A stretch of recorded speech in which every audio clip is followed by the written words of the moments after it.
Hi everyone, my name is Marte Aboagye and I'm so delighted to come at you live today. I am coming to you from Baltimore, Maryland. I'm the head of community engagement at Springtide Research Institute, and we have a really exciting conversation happening with several of our ambassadors. Springtide has an ambassadors program that has young people between the ages of 13 and 23 who apply and do a 15-month commitment where they help us curate and create content that keeps our research findings in conversation. So this dialogue tonight is a part of that. So I'm going to invite some of them that I already see popping into this live right now to join. And so you'll get to meet them very shortly.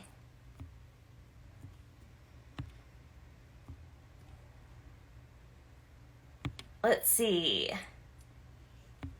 If you're able to request to join, I see Zaina in here and Blake in here. I gave you a little wave. Awesome. In right now, she requested to come in. Blake is going to join momentarily. So this is exciting. Hi, Zaina. Hi.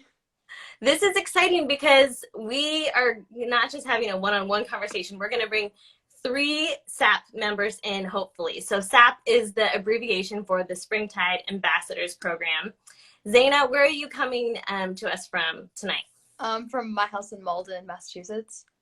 Awesome. So we're both on the East Coast. We got Maryland, we got Massachusetts. Blake is joining from the East Coast as well. And Acadia should be joining from Mountain Standard Time. So imagine several of our viewers are coming from different activities. If they're young people, thank you for hanging with us on a school night. It's also election day. So for those who are able to vote in local elections or state elections, thank you for voting. And if your polls are still open, it's not too late to still get to the polls today. Voting kind of goes along with the theme of what we're going to be talking about today.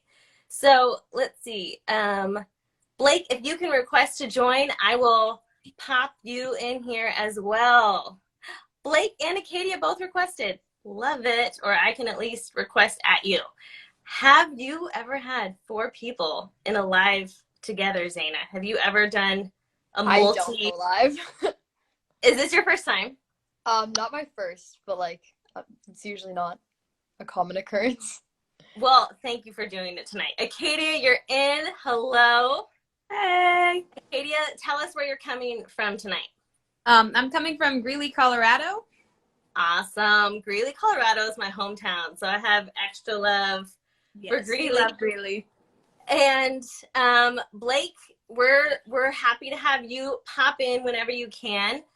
In the meantime, while Blake's joining, I'm wondering if you can both introduce yourselves. You've already said where you're from, so now just give us your name, your pronouns.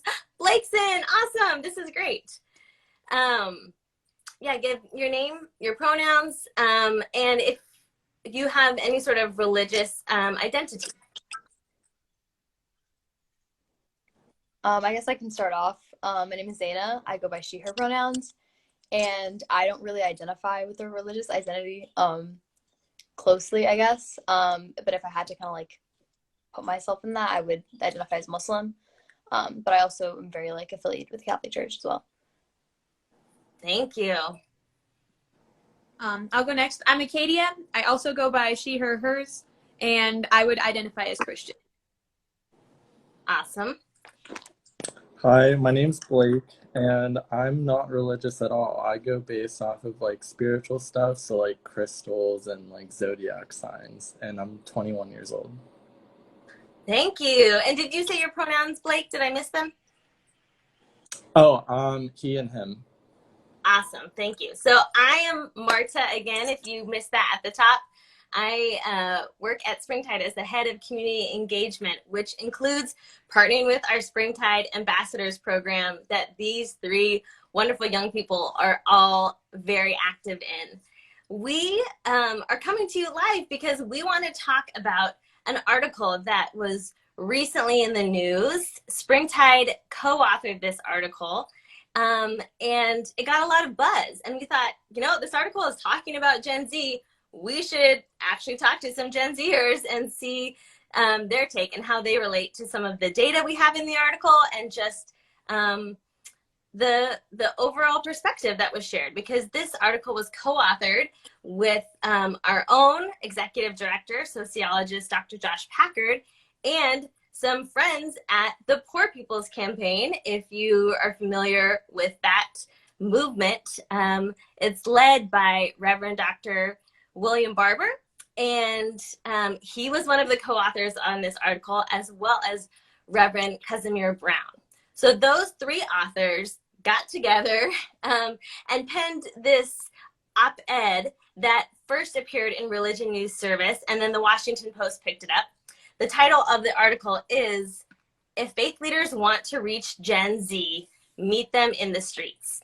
And it really built off of some research that we just released in our annual report, The State of Religion and Young People 2021, that is all about Gen Zers, 10,000 plus respondents that we talked to, telling us that acts of protest are a spiritual practice for them. Acts of protest that might include marches, that might include rallies, different social justice movements. But when young people are engaging that activism, protesting, they don't just see it as like it's contained to this one aspect of life, but it's connected to their sense of spirituality, and they see it as a religious or spiritual practice.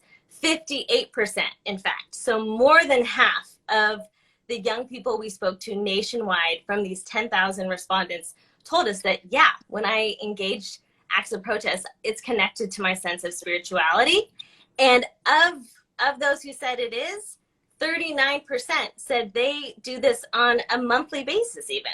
So this is happening frequently for young people. It's not just a one-off situation. It's a part of regular rhythms. So you definitely want to read the article. You can Google it. You can find it online.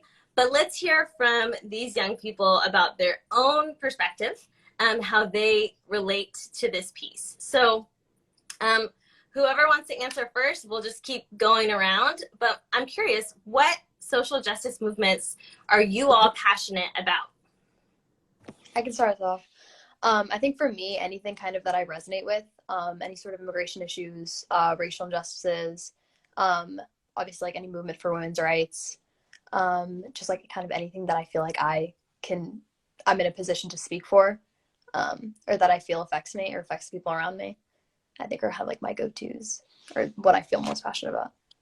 That's great. That's great to hear. I forgot to say to offer your age. So I'm going to just offer your ages real quick. Zaina and Acadia, you're both 16, right?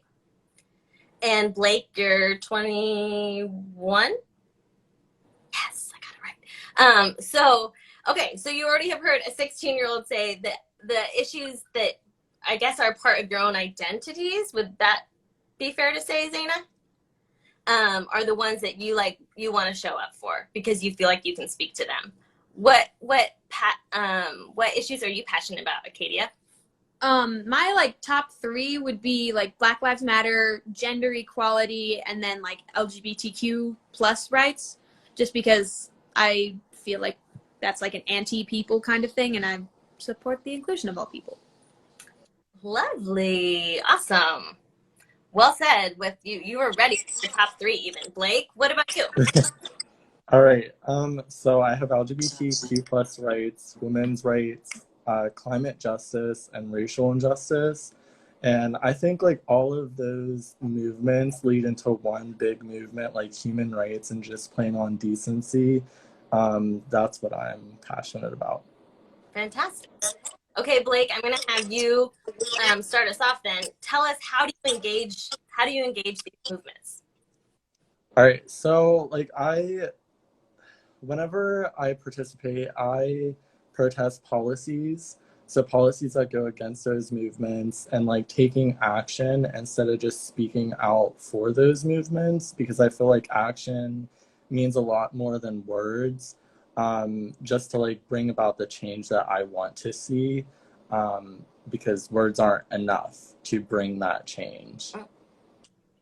Okay, great. So does that mean, are those things you're doing from home? Are those things you're doing in the streets? Is it a combination? What does it look like? So most of it looks like organizing, and that's like a lot of like digital work. So like working from home, organizing, and then sometimes I go out and actually like protest. I've been to LGBTQ plus rights protests before, and it was so amazing because it just felt like I had a sense of belonging and like I was so welcome for who I was. But that's how I participate. I haven't really participated in like a women's rights march yet, but I have like worked behind the scenes to like organize one locally.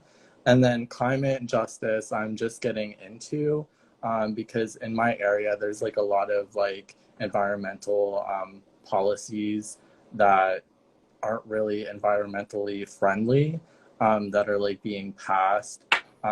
So I'm gonna start getting more involved in that as well, like going to like board meetings and like the city council meetings, and then racial injustice.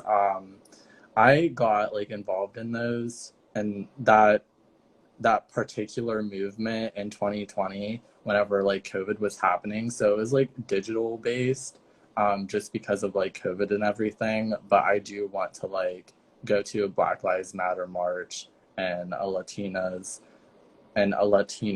march, as well as the Asians Lives Matters march too. Great. Thank you, Blake. And you're in Pennsylvania, right? So Yeah. some of those local issues, you're looking at national issues, but it's cool to hear you looking at local issues as well. Something I want to highlight that you said a few minutes ago was that at an LGBTQ rights protest, you felt a great sense of belonging and inclusion and welcome. That I think is the type of experience that faith leaders would want a young person to feel in their faith community. But like this article's alone says, if faith leaders want to meet Gen Z, you can't just expect people to walk in the door of your mosque or synagogue or church. Where are you meeting Gen Z? Because they're at these protests, they're at these rallies and marches, and that feeling of inclusion is happening, which a lot of people would say that's what the way you described it, Blake, is what a spiritual community or experience should feel like, in terms of welcome and inclusion and belonging. So just want to pick up on that language you said that I thought was really powerful. Acadia, how do you engage the movements you mentioned?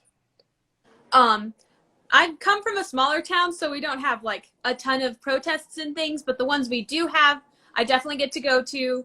And we do like Martin Luther King marches every year, so I get to go to those as well. And then they do presentations and those kind of things. And then also sometimes like we will email, me and a couple of friends will email our our representative for our district, just about like different issues that we are very passionate about. Particularly, I think the most recent one was the Education Act that like erases some of like the Black history in yeah. America.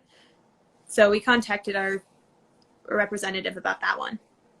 That's awesome. Did you hear back? I did. Wow.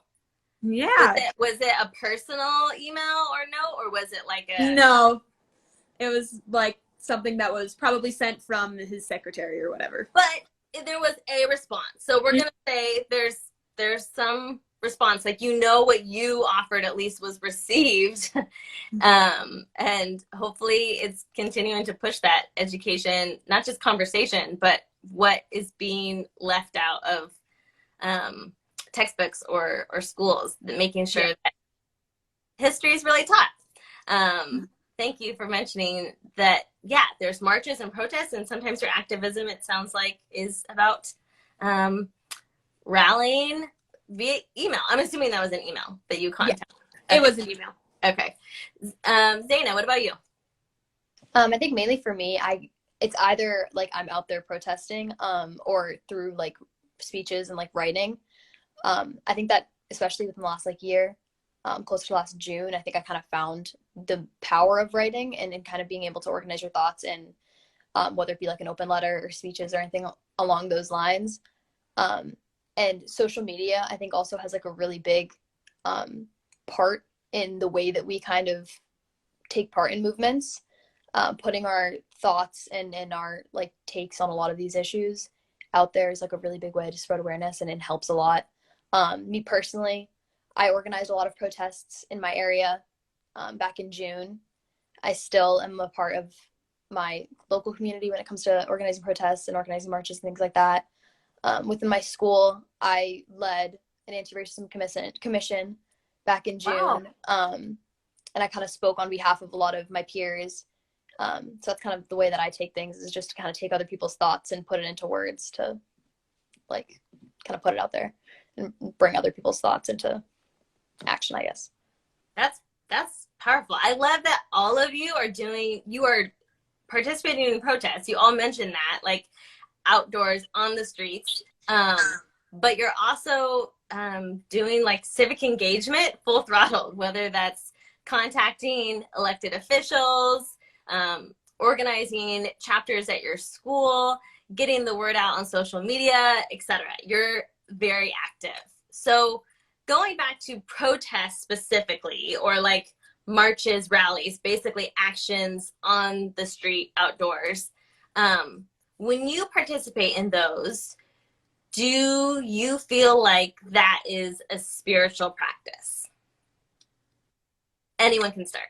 I think for me, just being in an environment where you know the people around you have similar viewpoints, and you're supported in your opinion in that is a very like refreshing feeling.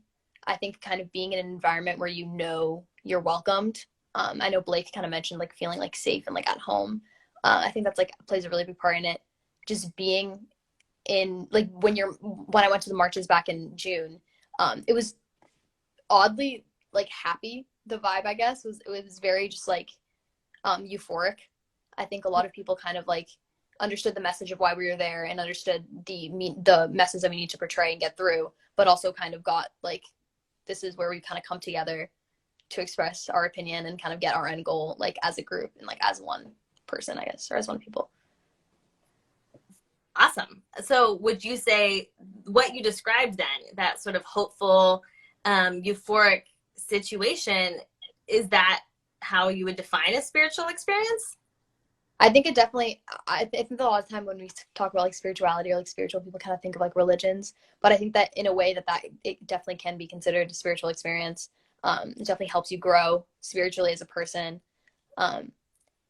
Meeting people and kind of being in that conversation, just like out there, especially so young, can really help you evolve spiritually as a person, if that makes sense. It does. It does. Acadia, Blake, do protests feel like a spiritual experience to you? I think for me, I think for me, they definitely do. There's a sort of connection on like a deeper level when you go to a protest and you're there with people who are all fighting for the same things that are not just surface issues. They're like deep issues that we all very much care about, and then it sort of connects like your inner self. So it definitely feels more spiritual in that sense. And like the big sense of hope, I think is what you said, how you put it, like it's such a building sense of hope to be there with so many people who are also fighting for the same thing that you want. And then that also feels very spiritual.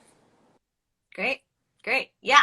So I was saying spiritual experience before, and then I clarified spiritual practice. So I think both, you can think about it either way with whatever language resonates. But I think our survey specifically asked about a spiritual practice, meaning something that people do regularly, a practice, a ritual even.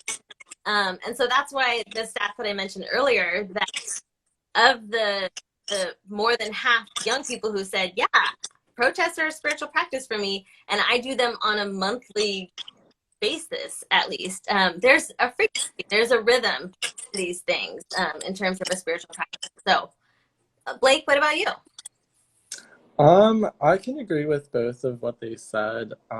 Like participating in those movements that I'm passionate about just gives me a sense of belonging and welcoming.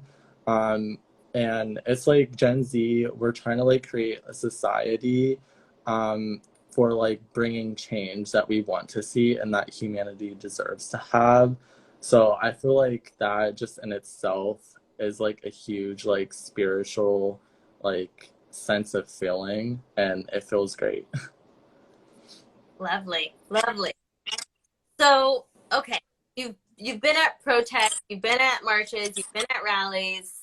Have you seen faith leaders at any of these events? And it could be a faith leader you know directly, or it could be from a faith system or tradition that is different than your own or your own awareness of, but in some way you were able to be like, oh, I know from that religious attire that that person is a faith leader, if you didn't know them personally. Have you seen them out on the streets?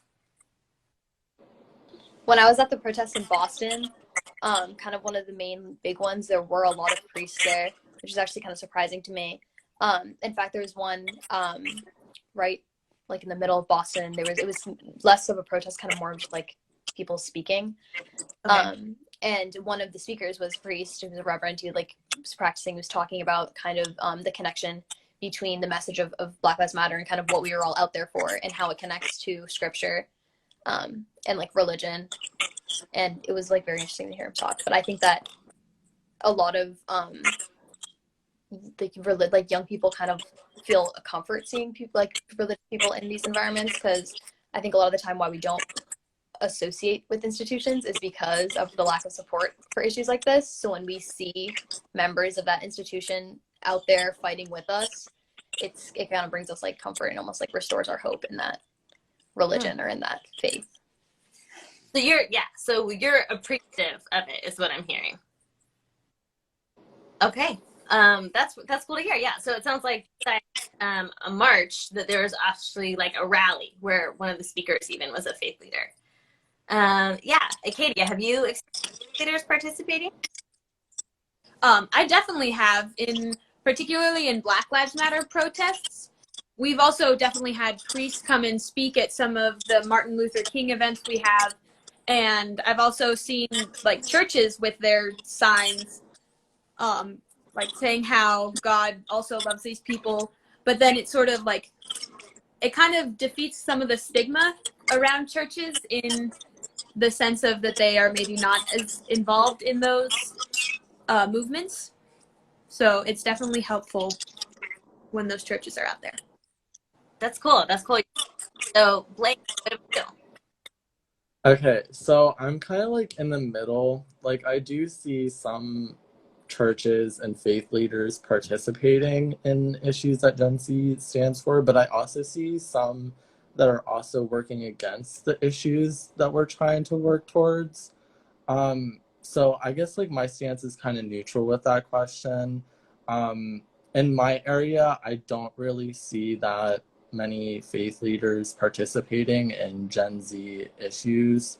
I would like to see like more participation locally, but like in other parts of the world, I do see faith leaders participating. Like I forget where this was, but a church decided to march for LGBTQ plus parade, and it said that like we're sorry for like what we did, for like stigmatizing you and like being like you're in the wrong for being who you are. And like I really like that.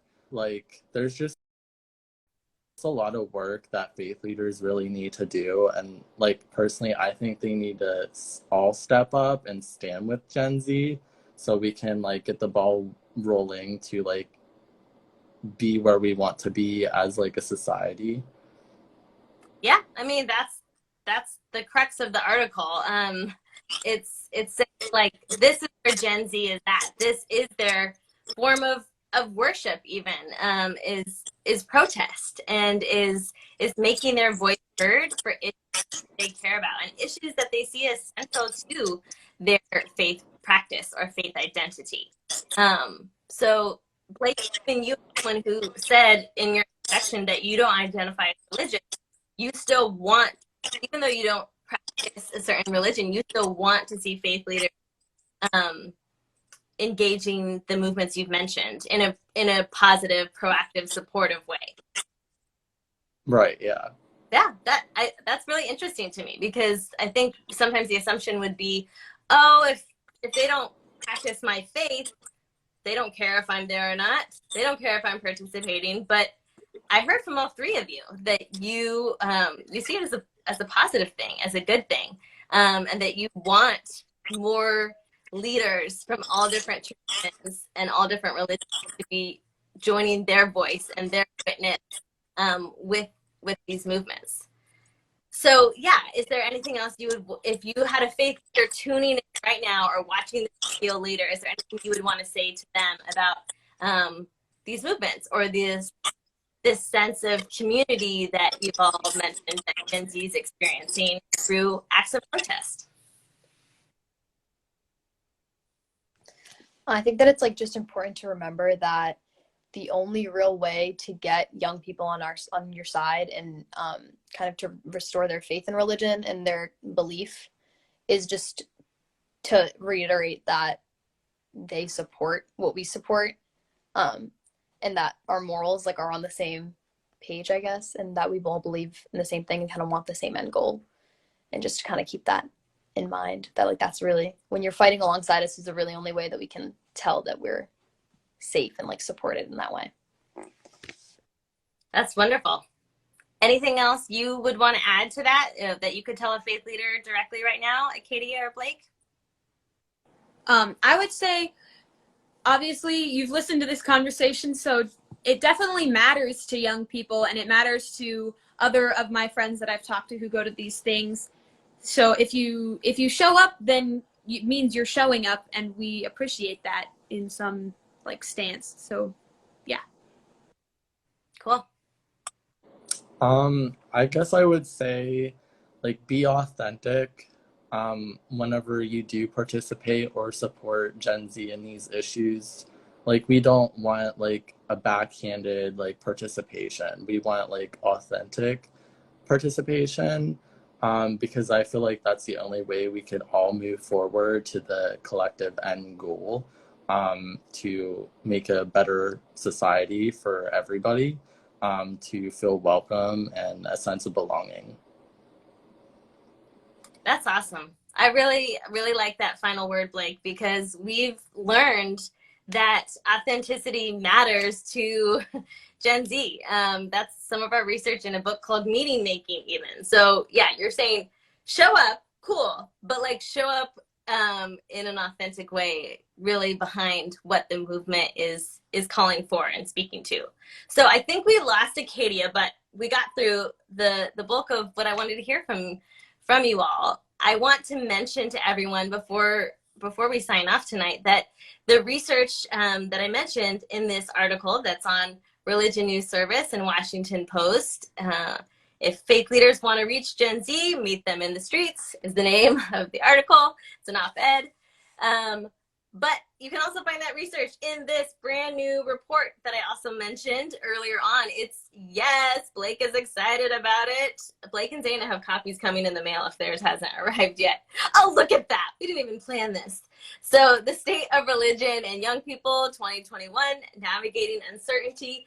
This print edition is available on our website, but the digital version is also available for free. And the print is super discounted anyway because of a generous donor. So you can find that on springtideresearch.org. And that has even more data about how young people are engaging spiritual practices, what they define as spiritual practice. And that includes, as we heard tonight, acts of protest. So is there any, last things, Zaina or Blake, you want to say? Thank you for giving your time. Thank you, Acadia. It was awesome to have Three of our ambassadors lead this conversation tonight. Look for more of these Instagram lives and have a great evening.